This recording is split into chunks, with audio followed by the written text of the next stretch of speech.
Yo, it's Tuesday. My hat was just backwards already because we were jamming on Clubhouse for like the last 30 minutes. We're all fired up talking about GM's revenue ride, Walmart cutting prices, and TikTok pink sauce.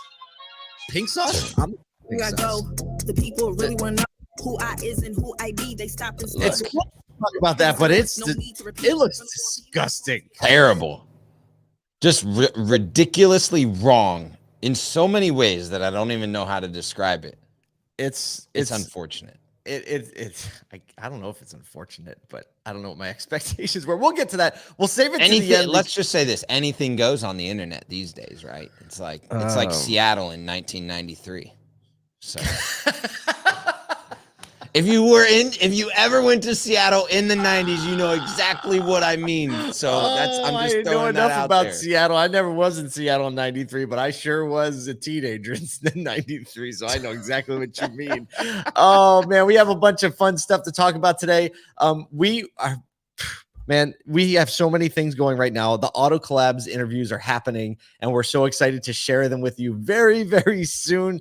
Yesterday was Damon Lester and Matt Lasher. We have a ton more teed up for the rest of this week and next week. So if you haven't already, check out Auto Collabs, AUTOCOLLABS with a space, Auto space Collabs on your favorite podcast platform. We'll give it to you here, but if you do it, subscribe. Episode 00 is there with our great friend and really just co-patriot Michael Cirillo, who the silkiest voice in podcasting. He's got the best voice. I'm telling you, it is my life's mission to put him on a billboard somewhere with the silkiest voice in podcasting, and then it'll be a thing, right? He'll trademark it, the whole 9 yards. And he needs to be wearing a white suit for sure.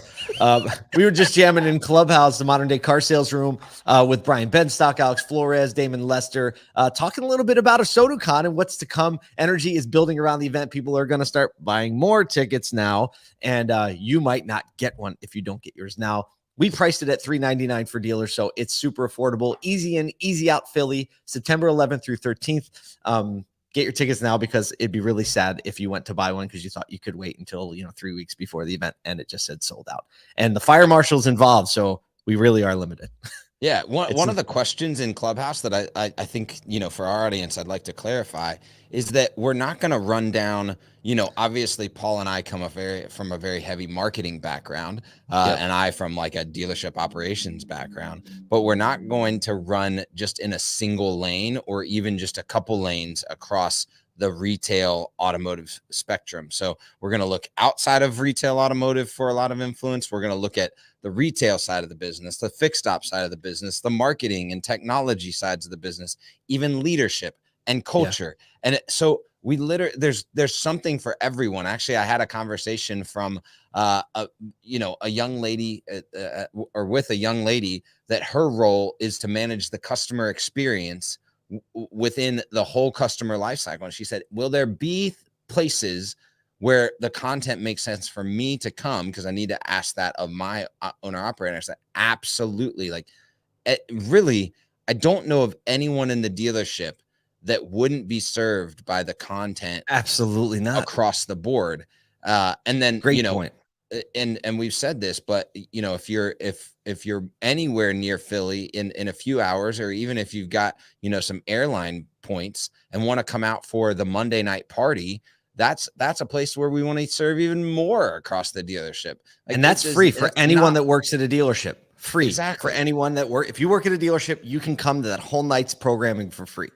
When we say we want to draw a big circle around the entire industry, we actually mean it. So right. We actually mean what we say. Yeah. So we really hope to see you there. Go to asotucon.com. Thanks to cars.com for being our presenting sponsor. And so many other people are going to be there activating. TikTok's going to be in the house with a special activation. Our friends at A to Z Sync are going to set up this not virtual, real world show. We're trying to make it so that if you want to experience something, not just look at an iPad and see a demo, Asotu Con is the place to be. September 11th through 13th, asotucon.com. All right, let's talk about GM for a second. Their earnings report just dropped literally this morning. Their press release dropped, and their Q2 net revenue is down 40% year over year. However, their total revenue is up almost 5% year over year. How about that? So net revenue, earnings down, total revenue up. You're going to see a little bit of a trend here in a moment. But look, if you have never looked through annual report, or the slide decks or anything, it is so much fun. It's riveting. We linked it up. We linked it up in the show notes. So you can look at it and be like, oh, they actually do this every quarter? Yes, they do. They absolutely do. And honestly, I would just say to anyone that's in business, it's smart to kind of understand how major businesses, publicly traded companies, kind of communicate their business, because if that's what they're communicating to their shareholders, I don't think there's any reason why we can't communicate our businesses to our employees or to our local, governments and things like that in this polished, dialed in way. And so just kind of like a business savvy heads up. Yeah, that's a great point. So let me read a couple of excerpts from the report from Mary Barra herself. Our outlook for the second half is strong, and they're reaffirming their full year earnings guidance. That includes, their earnings numbers. The confidence comes from our expectation that GM global production and wholesale deliveries will be up sharply in the second half. Wait a second. That doesn't sound. Yeah. Did she say wholesale deliveries? Because we've kind of been talking about how, at some point, these OEMs might want to wholesale some cars to dealers and get some inventory back in stock. Not because they just want ground inventory, but because, revenue is over here closely tied to wholesale deliveries to dealers. So true. Yeah, there might be a shift. True. It might there might be something to that. And so the level of confidence that came from that opening statement was like, they know something. I don't think that I don't think they'd be that emphatic on the terminology up sharply, right? They could have just said up. They should have said, moderately up. They said sharply up, which is saying a lot of the vehicles that they built that are waiting on chips sitting in those parking lots are going to start shipping them out. You get a car and you I think that's how they do it too. I think that's how the chips go away. Right? Gotta lick the thumb, right? Make sure they don't stick together. They also had an interesting comment on EVs. They said they've done something unique in the industry to secure their future of EV production. They have binding agreements securing all battery raw material to support their plan for 1 million units of annual EV capacity in North America in 2025. So they talked about some strategic partnerships, and they said, we've secured it. We've got the lithium, we've got the cathode material, we got it all, and enough to make 1 million EVs in 2025. So that's not 2030. It's just a year and a half from now. I'm telling you, supply chain management is the game. Crux. That's the game. If you manage the supply chain right, that's what Tesla did during the pandemic and during this chip shortage. And so that's a great point. For me, that's that statement right there alone is the opportunity to take back market share. Right. Without a doubt. So, wow. Without a doubt. I'm quite impressed, honestly. She also said, go ahead. This is probably the most shocking thing that I've seen out of GM recently. I'm just the battery materials. Yeah. The battery materials and the sharp adjustment up in inventory levels. Very clear. Not I might get around to it. Yeah. So, and we've been hearing some underpinnings of that across other manufacturers from some back channel conversations we've been having. GM came out and said it. She also said that they're going to be executing spending and hiring discipline. They're still trying to control costs, and they're going to continue executing from a position of strength. So that sounded like a General Custer rallying the troops around some really good news. And even though, the earnings and stuff, I think everyone kind of takes this quarterly, year over year with more than a grain of salt, like a few grains of salt these days, right? Because the volatility and what's happening.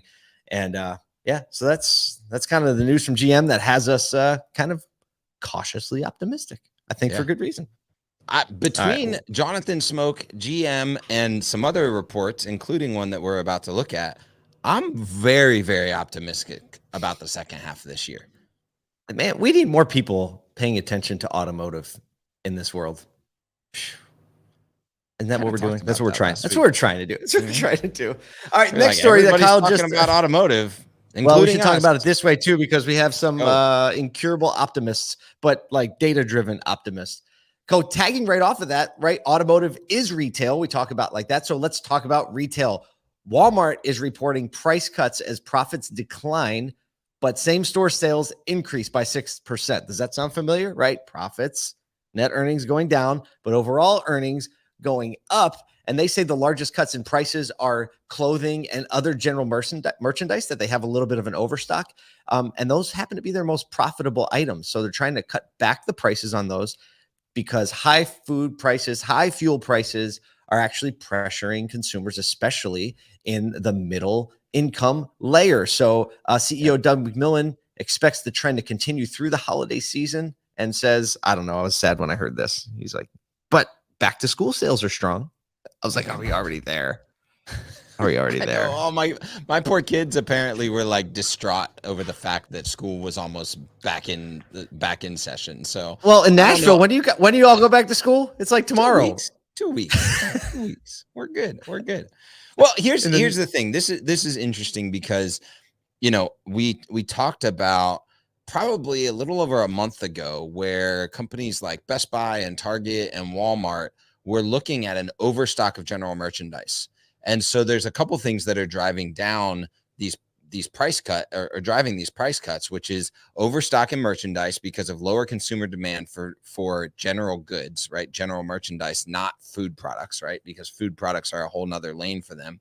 But also that they were stocking a higher priced item because people were purchasing, especially earlier in the year, were purchasing a lot of travel goods and merchandise that they hadn't done the last couple years. And so there's kind of two pieces playing in this. It's not just inflation and the squeeze and the tightness on consumers in middle and lower income levels. It's also a merchandise overstocking in these general merchandise goods. So between that and then inflation and interest rates driving these prices to a more dialed in state, I don't think it's a bad thing. And yet we're still seeing a high level of consumer demand for purchasing. I mean, just his note that back to school sales, when you think back to school sales, that's not just, binders and paper. You're talking clothes and, a range of other things across general merchandise. So, I think that this price correction is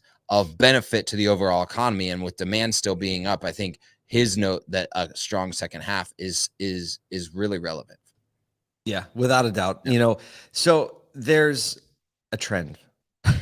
there's a trend here, right? And we're talking like dealership empathy to your consumer for a moment.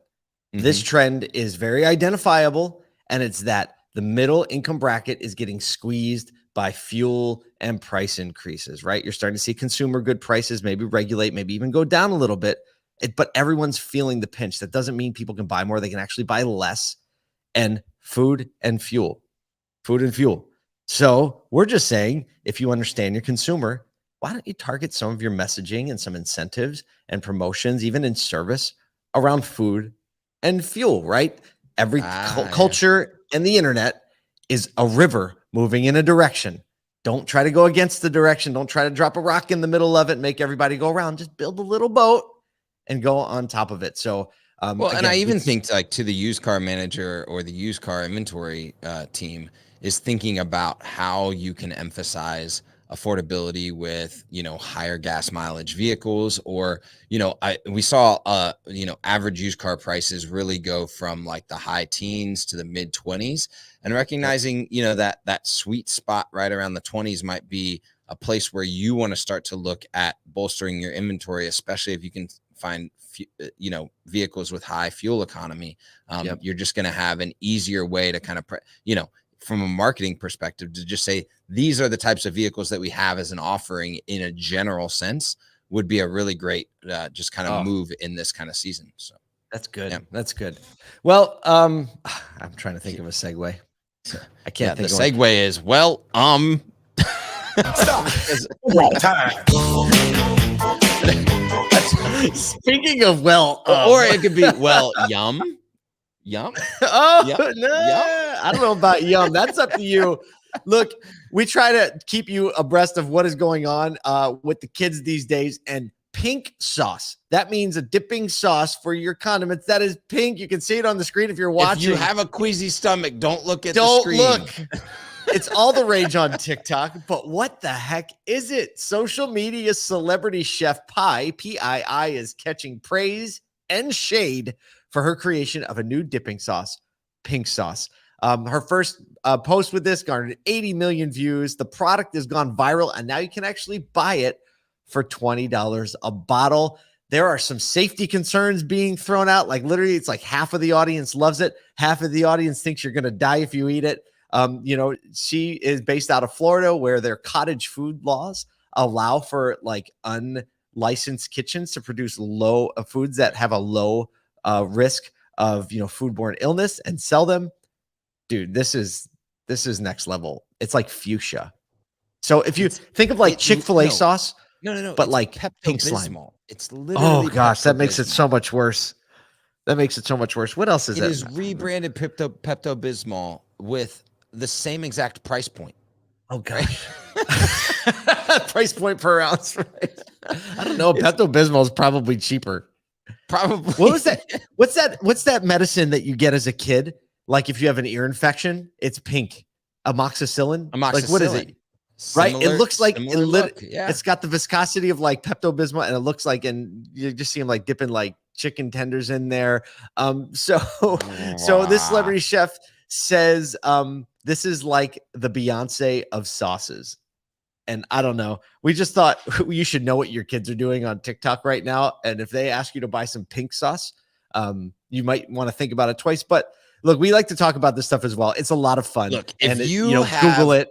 If you have a Brian Ortega or a Nate Greklick or anyone like that in your social media department, and you're not running to go buy some pink sauce and challenge a sales manager to eat it on a chicken nugget, you are doing it wrong.